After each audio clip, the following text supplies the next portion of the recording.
Hello, frugal friends and fiendish followers. I have something a little different to share today. There are not enough hours in a week to play every demo that comes out on Steam, never mind enough days in a week to cover them all in video form. So today, I'm going to share with you 14 demos and 3 free-to-play games that have dropped on Steam in the last week-ish. But before we get there, I have 2 other categories of demos to highlight. Recently released games that still have demos available, and demos for games scheduled to come out this week. Let's start with the last one. And, just to be clear, I have no first-hand experience with these games unless otherwise stated. I'm showcasing these games based on vibes, marketing, and my own gaming interests. And unfortunately, I can't guarantee how long any of these demos will be available. But there is the fail state of wishlisting, which is a way to be in the loop if any erstwhile demos return. Okay, soon-to-release games. Rebots. I'm a sucker for this art style. You play as a robot, you gather resources, and cavort with monsters. In my eyes, without having tried it, the absolute worst thing about this game is that it's first person. But that probably won't stop me from trying the demo. Scheduled to release October 7th. Pinball Spile. I don't wishlist every pinball game I see. No, wait, yes, I might. But Pinball Spire looks special. Judging by the trailer, it goes far outside the normal table and flippers format. It has tags like Metroidvania and Puzzle Platformer. Ignore at your own risk. Scheduled to release on October 2nd. No guarantee the demo will be available after that. Combat Complex. This may seem like a standard deviation or two from what I like based on what I've played on this channel so far, but don't believe everything you see on the news. A good action game with satisfying combat can definitely turn my head, especially if it has a fixed isometric camera. This calls itself skill-based, but also offers the opportunity to create overpowered builds. Sounds like fun to me. Scheduled to release October 4th. That's all for releases coming up this week, so let's talk about what came out last week that you can still demo for free. 3 games I played for this channel are in this category. Astromole. It's colorful, I love the tiny round planet levels, and I also liked how many different quests I encountered in each biome. A funky kind of fun. Bloomtown. Great vibes and great art. I got really invested in the story. It came from the studio that made Graveyard Keeper and the Punch Club games, and it's quite different from both, but with that pedigree, I definitely trust them to craft a solid experience with an enjoyable story. Tiny Glade. Like I said in my initial playthrough, it's hard to call this a game when there's no provided objective, but even if it's categorically a toy, engaging with it is still absolutely a kind of play. Smooth, satisfying, whimsical, and very nice to look at. Also, 2 titles I haven't talked about yet. The Holy Gosh Darn.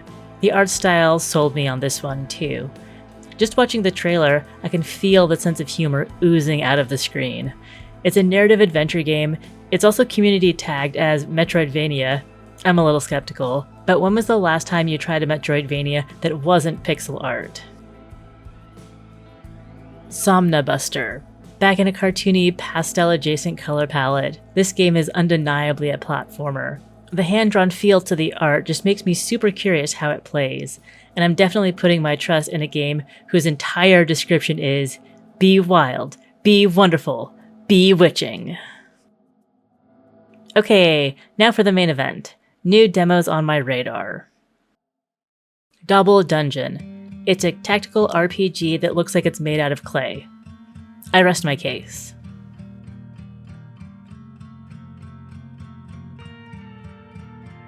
Just in Crime. Cute animals playing detective. It's like a crossover of 2 PBS shows from my youth, Wishbone and Ghost Rider, but again, an art style that makes me smile like a kid. Time Travel Wizard Cat.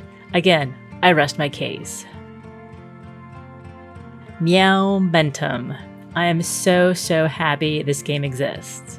It seems to answer the question, what if you had the zoomies? Since this is another Magic Cat game, I think I get to rest my case again. Another reason to bend my rule against first-person games. Hidden oddities. As a lover of jigsaw puzzles, I also get sucked in by hidden object games. I love this 3D twist on the genre that expands the idea to treasure hunting and to hide objects in an interactive environment. Duck Things Rolling Room.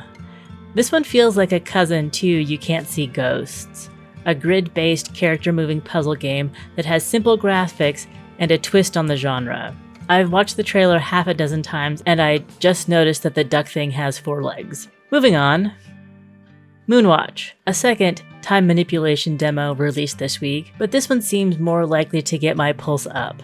This is from the creators of Backpack Hero, so they're no strangers to making a satisfying deck-building roguelike.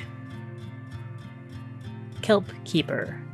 I have a feeling Kelp Keeper might have more challenging gameplay than its art style implies, but I don't care and I can see myself stubbornly playing this game until I beat it because I want to be a powerful sea otter and will accept no other outcome. Black Submarine. Yeah, sorry for the whiplash, this is a very different underwater vibe.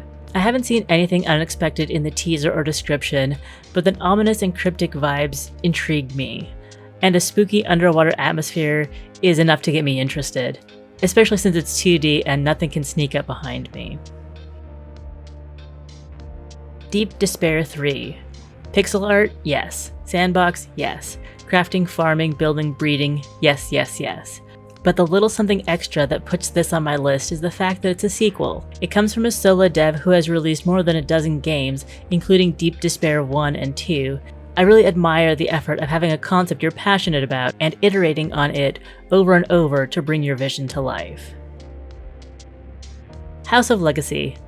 So, I like the way it looks.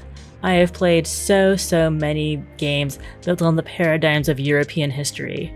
I'm more than ready to explore a base building game that pulls from a different cultural tradition. Little Big Adventure, Twinson's Quest. I don't know anything about the original game this is remastering. I wasn't playing many PC games 30 years ago. Taking it at face value though, it looks heartfelt and earnest.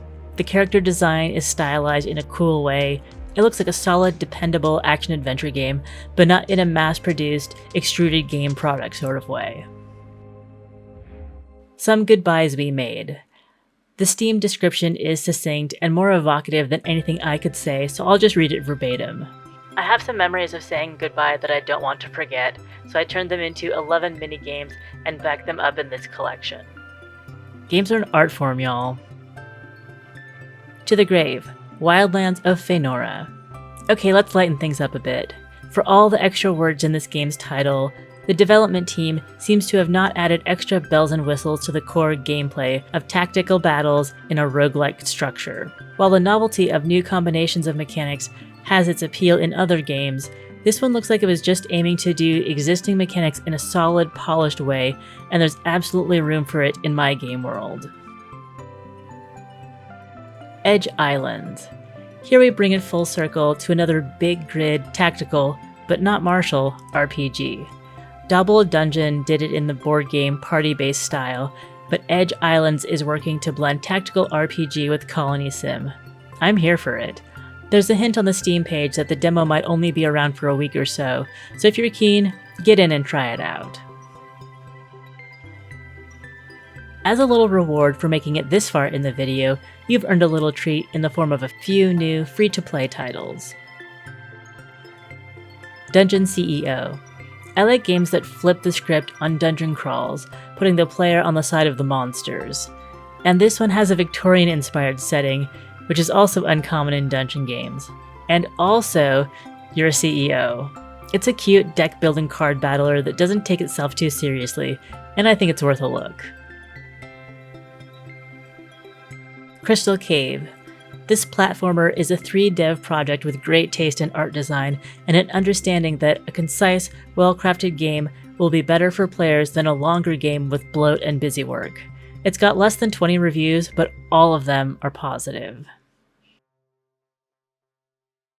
Rainy Day, This is a short and sweet free game that I did take the time to play. You play as a piece of paper trying to get home on a rainy day. A series of rainy days, actually. I suppose in a paper world, that's what umbrellas are made out of too, because you have to ration umbrella durability to make it home in one piece. A decent little challenge underneath the chill music and soothing rainscape.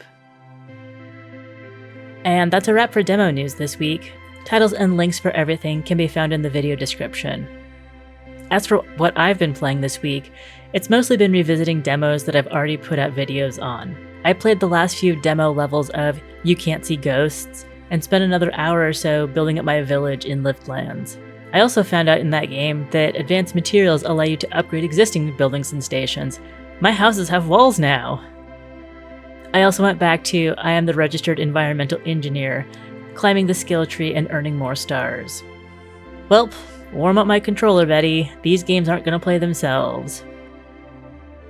Leave a comment to let me know if any of these games struck your fancy, or if there's another demo or free-to-play game I should look at. Like the video to help spread the word of cool demos dropping on Steam, and subscribe to see what I'll play next. More demo news in a week or two. Bye!